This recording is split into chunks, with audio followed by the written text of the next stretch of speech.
来乡亲继续要来讲这个电钱调起，这个7月开始用电的大户调起15%，这是引来着国民党立委的痛骂，讲这个致使着通货膨胀更较严重，老百姓会买过活，要求经济部长王美花都要落台来负责。阿年的董事长徐旭东嘛来警惕讲，这做一届来起15%是真有魄力，也毋过也是希望调起的幅度要较温柔一点嘛较好。王美花是来回应讲，这送电的原料大起价，这是全球的问题。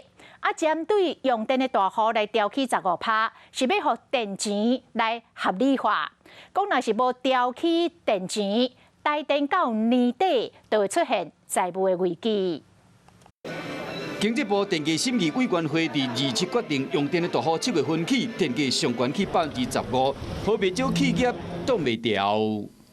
很多事情可能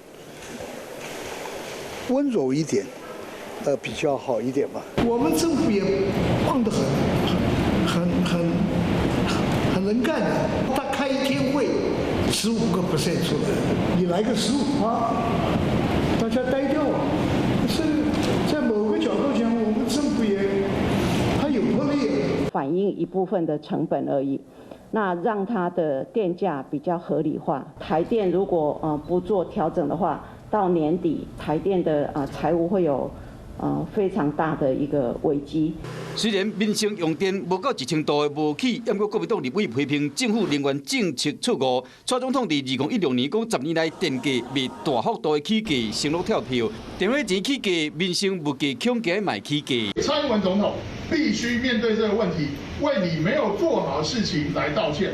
第二个，王美花部长必须下台。原料的大涨是一个全球性的问题，而且这样的涨幅是过往的3、4倍。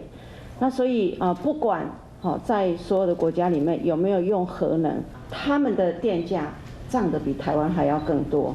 有成本压力的，还有韩国7月份每度会起500元，若是以平均1户4人来算，平均每个月会将加支出1700块的韩国钱，差不多是新台票40块。这嘛，互韩国总统尹锡悦批评前总统文在寅反核能是一项错误的政策，未来拍算要废除。